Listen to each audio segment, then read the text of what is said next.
Hi, everyone. Welcome to First and North. My name is Lou Canellis. I'm at Fox 32 in Chicago. Joining me this week on First and North, let's bring up the crew. From Fox 2 in Detroit, the voice of the Lions, Dan Miller. From Fox 6 in Milwaukee, Lily Zhao.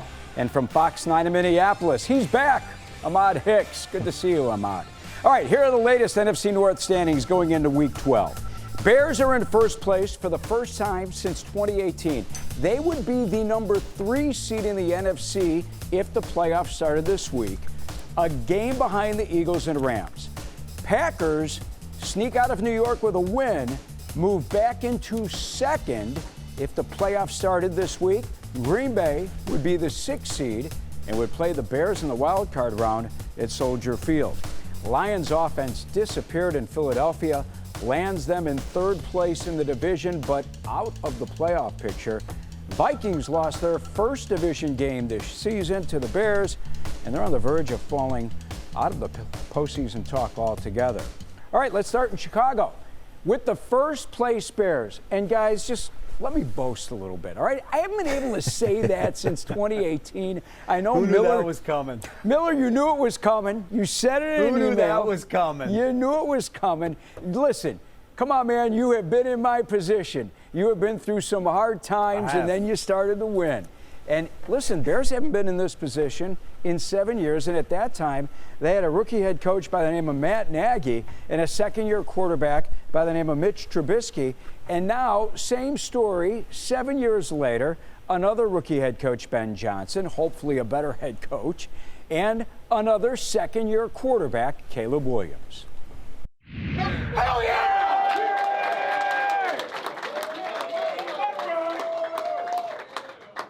Man, here's what I'll tell you is 7-3, all right? First division win, all right?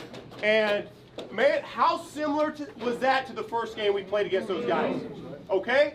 Where you get the lead, and then it gets a little bit sideways in there, and we learned from that, and it took all 3 phases there at the end, all 3 phases at the end for us to win, all right? Talk heavy. Talk heavy. Good, better, bad. Good, better, bad. Never let it rest. Never let it rest. Good gets better. Good gets better. Better gets better. Better gets better. Bears on 3. 1, 2, 3. Bears! Man, I could watch that 100 times. All right, every season there's a team that's been blessed with the magic. And this year, at least through 10 games, it is the Bears. 5 of their 7 wins, 1-score victories, walk-off blocked field goal, walk-off field goal by Jake Moody against the Commanders. And then yesterday, Moody signs with the team he beat in Washington. Colston Loveland with the catch and dash against the Bengals. Caleb Williams, 17-yard run against the Giants. And then this week, special teams coming through with Devin Duvernay with the kickoff return, and then Cairo Santos spooning the game winner.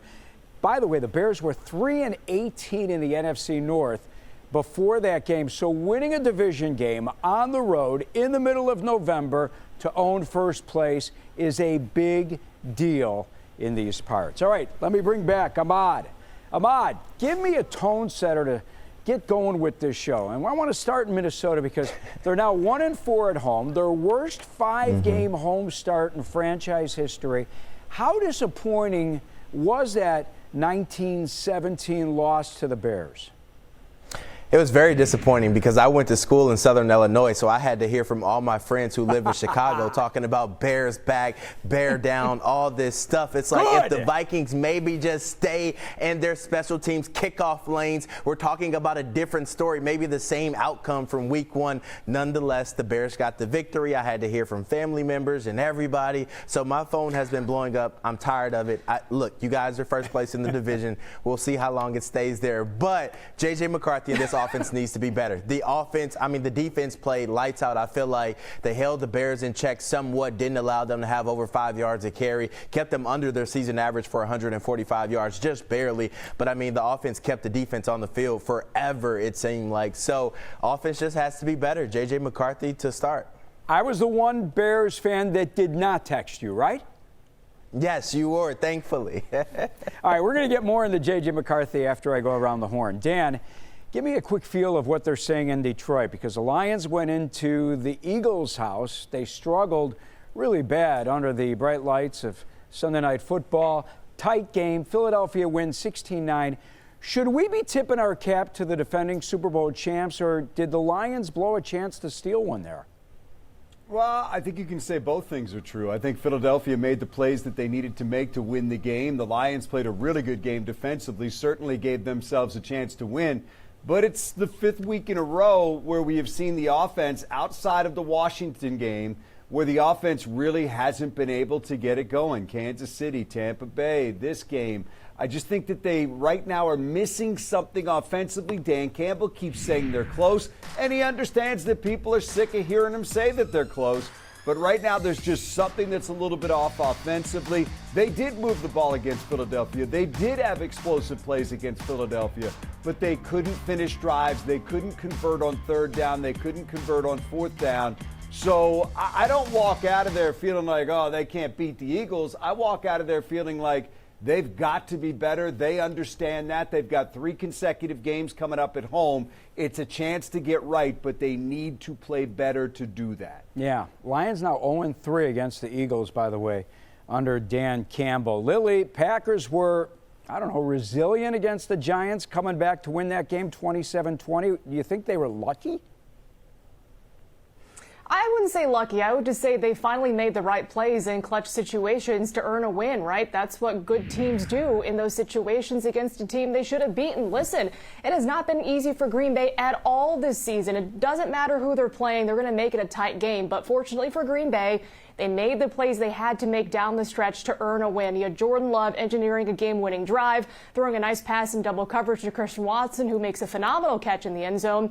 And then you had their defense that dropped probably 4 or 5 interceptions from Jameis Winston, some gifts that they wanted to really capitalize on.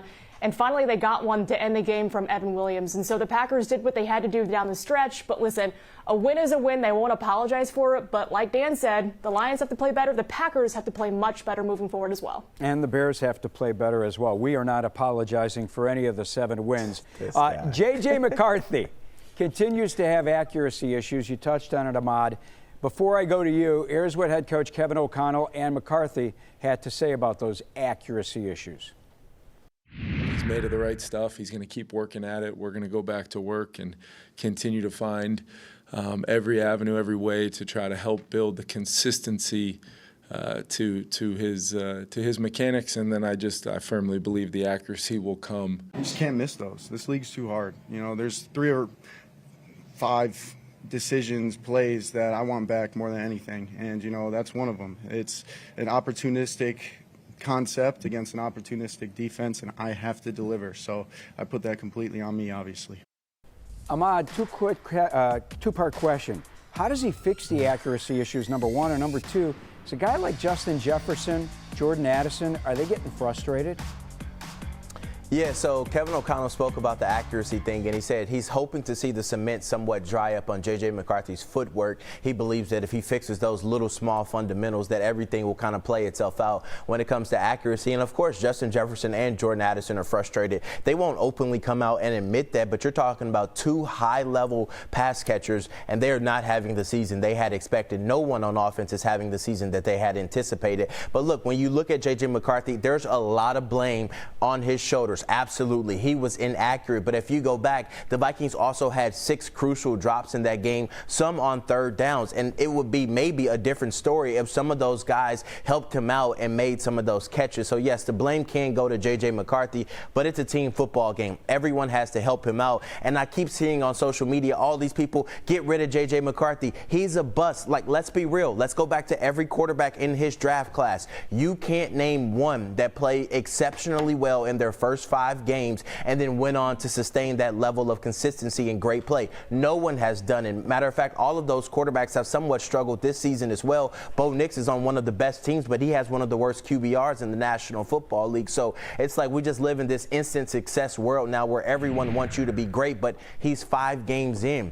everyone needs to have a little bit of patience, I feel like, when it comes to J.J. McCarthy, because a couple of years ago, everyone was saying Josh Allen was a bust. Now he's an MVP. Peyton Manning led the league in interceptions his rookie season. He went on to have a great career. I'm not saying J.J. McCarthy will be as good as those two guys, but I think we have to kind of take a step back. He's 5 games in, and I think sometimes things get sped up for a young quarterback, and he just needs a couple more games underneath his belt to understand how to layer the football and just take a little bit off at times. Ahmad, I agree with you 100%. Obviously, we've gone through ups and downs here in Chicago with Caleb Williams, but I want you to tell me about the Minnesota Vikings fans.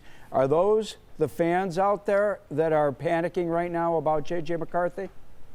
Yeah, it's fans, it's analysts, and sometimes it's anonymous sources coming from within the program. And I think when you hear some of these sources or these anonymous people come out and say, well, there's not a lot of belief in J.J. McCarthy, it's like, all right, were you a coach that didn't have a ton of success in the National Football League as well, that are coming out here and making these, anonymous statements to media members, and then media members are putting it out? Because let's look at your career as well. Let's look at the resume. There's not many coaches on that coaches on that roster that had all this success in their first 5 games. So I point the finger at everyone throwing J.J. McCarthy under the bus, whether it's fans, whether it's national analysts, whether it's inside sources within that building. I think if you look at the total landscape, no one just comes in the NFL and has instant success. No one. So I think everyone needs to take a chill pill. Yeah, I'm with you. Hey, Dan Miller, Jared Goff had his worst game of the season, career low 37.8% completion percentage. They're not ready to throw him out in Detroit, are they?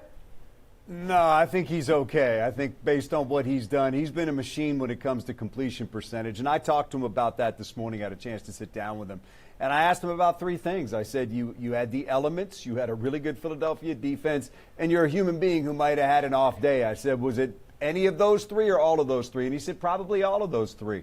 It just wasn't a good night. I mean, he was making passes that we just don't see Jared Goff make. Now, was that him getting sped up? Was that sticky coverage from Philadelphia? It was a little bit of all of it. I think it was a little bit of all of it. But I've seen enough of Jared Goff over the years and enough of Jared working with Amon-Ra St. Brown and Jameson Williams and Gibbs and this whole crew to know that they're going to be okay. I do believe they're going to score some points. This offense will get back on track. It's just a question of, can you bring it all together and do it where your defense is playing, your offense is playing, and your special teams has been playing? That's, I think, what's missing for them right now. Get that complete effort. And that's what you need to do. Guys, look, we're coming down the stretch here. They went from 1st to 3rd with that loss. So as Dan Campbell says, it's not time to panic, but you need to have a heightened sense of urgency, and that's got to start this week against the Giants. But long way of saying to your question, Jared Goff's okay. He's the quarterback of this football team, and he's got time to figure this out. Is Dan Campbell okay still calling the plays the rest of this season? Is this the right move? There's not going to be any changes. He's going to call the plays the rest of the way. Look, we've seen Dan Campbell do that in 2021. We saw him do that successfully against Washington. It did not work particularly well against Philadelphia. And obviously, when you take that thing over and it's a high-profile move, it's going to come under a microscope. But he will be calling the plays the rest of the season. Once you make a move like that, you can't start bouncing this thing back and forth or say you try. Dan Campbell's the head coach of this football team. He made a difficult decision to go ahead and do that. The decision that he thought was best for this team, you can't go back now. Does that Lions team miss Ben Johnson? Oh, I think, look, Ben Johnson is a terrific play caller, but if you ask me to line up what they miss, I would say that they miss Frank Ragnow and Kevin Zeitler more significantly than that. This team has been built around their offensive line, and nobody should take that as a slight to Ben Johnson. It is not. But they're missing one of the best centers in football from last year, and they're missing one of their starting guards from last year and replacing them with 2 inexperienced guys at guard and a center in Graham Glasgow, who is certainly capable, but not Frank Ragnow. So this team, since they came in, has been built around that line. It's not the same line that it was, and they got to figure some things out the rest of this season. All right, we need to take a timeout. Packers get a win, but lose their top back. We get the latest, along with other injury updates around the division when we come back here on First and North. It's the final word for Chicago sports fans. This is what we wanted to see from the Bears. Chicago Sports Tonight, covering the big plays. Touchdown Bears! And the next moves. Join Lou, Cassie, and Tina Chicago Sports Tonight. Weeknights at 9:30 on Fox 32 Chicago. All right, back here on First and North. Lou Canellis with you at our Fox 32 studios in Chicago. Dan Miller is at Fox 2 in Detroit. Lily Zhao, Fox 6 in Milwaukee. And Ahmad Hicks, Fox 9 Minneapolis. Hey, before we move on, Dan, thanks for having me on your show this week. It was fun, man. We're going to get everybody in there at some point, but it was an enjoyable time. Listen, anytime we can get somebody from the first place city in the NFC North to join our show, we are just indebted for that. I do want to give a shout out to the show. By the way, if you're watching First and North in Detroit right now, or you're a Detroit sports fan watching First and North on Fox 32 in Chicago, this is must-see TV. Dan, I want you to talk about your show just for a second for the First and North viewers who haven't seen it yet. Thank you, Lou. It is the Sports Office. We've been doing it since September. It's at 7 o'clock on the Fox Local app. We bring in guests. We talk. We sit around the Sports Office. We basically kick around the hot topics of the day. We talk about life. We basically talk about anything that comes to mind. It's a very loose show. It's fun. We enjoyed having you on there. And our goal is just to have fun with people and just to let it all loose at the end of the day and talk about the things that we're all interested in. By the way, thank you. Fox Local app, 7 o'clock. Yeah, by the way, if you let Hicks on, you better blow the rest of the show out because you know you won't be able to get him to shut up. When He's going to Ahmad want and to Lily talk the come whole on, time. When Ahmad and Lily come on, we're just going to talk about you and the Bears, Lou. That's all we're going to do. Now we're talking. That a boy. Hey, talk to me about Sam Laporta, placed on IR. He was missed against the Eagles, Dan. He's going to be out at least the next 3 games. How do you fill his shoes? No doubt. And listen, as we went to break a moment ago and you had asked me, did they miss Ben Johnson? I said, here's what they miss. They miss Sam Laporta, and they will miss Sam Laporta. He is a safety net for Jared Goff when they have critical third downs or fourth downs or whatever it is. He knows that he can look to Sam Laporta, and Sam's got great hands. Sam can run after the catch. Sam's a great blocker. So that is a big blow to this football team to lose him. Right now you're looking at Brock Wright, who is a capable tight end, but doesn't have the dynamic ability that you have in Sam Laporta. So look, like a lot of teams in the NFL, this is a battle of attrition. You're losing guys, some better than others, and they lost a really good one in Sam Laporta for at least 4 weeks. Yeah, season of attrition for sure. I'm going to get back to you about the defense in a couple of minutes here in Chicago. You know, winning is contagious in a good way. Jalen Johnson, he's anxious to get back out there. A 21-day window opened for him. Practiced for the first time in 2 months last Friday. This guy is so geeked about being back. He traveled with the Bears to Minnesota, even though he didn't play. And he was hugging the media, everyone in sight before the game. He just wants to be part of this winning culture. The guy's been part of nothing but losing in this town. He wants to be in the locker room during those celebrations that we saw with Ben Johnson, his good, better, and best rallying cry. Kyler Gordon, hopefully he's back in a couple of weeks from his soft tissue injury. TJ Edwards, I'm supposed to talk to later tonight, but my guess is maybe Pittsburgh on Sunday, probably Philadelphia on Black Friday, but we'll find out more when the injury report comes out on Wednesday. Lily, speaking of injuries, Josh Jacobs left the Giants game early. Is he going to play Sunday against the Vikings? I do not know the answer to that question, Lou, but when asked, head coach Matt LaFleur said potentially. I mean, Josh Jacobs is dealing with a knee contusion. They're trying to get the swelling down. It sounds like he's either day-to-day for the Green Bay Packers, which is good news. It's not a long-term injury. I think his knee is structurally sound after doing some more tests. So I guess the most encouraging news for Josh Jacobs is that he could potentially be playing on Sunday, but the Packers will never rush a guy out. So I'm kind of curious to see what they do. Emmanuel Wilson, their backup running back, you know, he's been there for a long time, so he knows the system very well. He's kind of a spark plug when he is out there. So not sure yet if Jacobs will play, but at least it won't be a long-term thing. All right, Ahmad. Lily, tell him to take his time. Tell him we don't need to see him on Sunday. Yeah, I know how you feel. How about it, Ahmad? The Vikings, I'm sure that the Packers don't want to see Jonathan Grenard either, nor center Ryan Kelly. No. What are their conditions? Ryan Kelly's window, 21-day window, opened up last week. There's optimism that he may be able to return this week. Jonathan Grenard was listed as week to week last week, and he's one of those guys that plays through a lot of injuries. So have to believe that he may have a chance to get out there this Sunday as well. We'll see when we have locker room availability tomorrow how those two are feeling and when Kevin O'Connell gives us an update. All right, Dan, update me on DJ Reed and Kirby Joseph. Yeah, I think DJ Reed looks good for this week, barring any sort of setback. It sounded very optimistic from head coach Dan Campbell, and that's going to be a big get because they've been piecing this secondary together with the injuries they've had back there. Not as optimistic about Kirby Joseph, and that's still a big one. That's the ball hawk you want to get back in the lineup because that's a guy that can get some takeaways and flip games. But it doesn't sound like he's on track for this week. We'll see if maybe a couple of weeks from now, but getting DJ Reed back would be nice for them to be able to supplement that secondary going into these last 7 games. Lily, let me get back to you. The kicking situation continues to be a problem, right? Yeah, it's not ideal. You had Brandon McManus, who was dealing with a right quad injury. Kind of need that to be a kicker, right? So he was kicking the last couple of weeks, missed 4 field goals when he was on the field, but was added to the injury report late in the week. So Lucas Haversick, who had filled in very nicely for McManus, he was 10 for 10 on field goals and extra point attempts.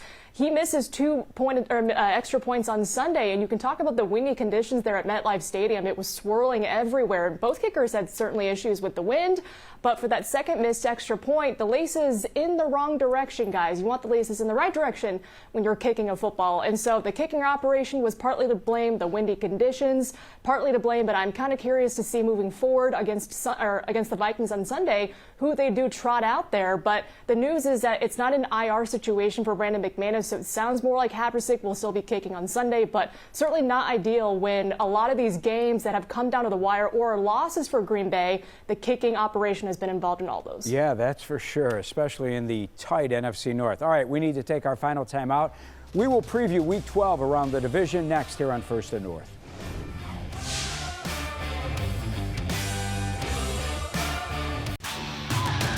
It's Bears. What a day For football. It's game day. No better way to start off the season than right here at the Walter Duck. It's live. To be out here with the Bears fans. They are ready. Bears game day live. Sunday at 9:30 on Fox Chicago.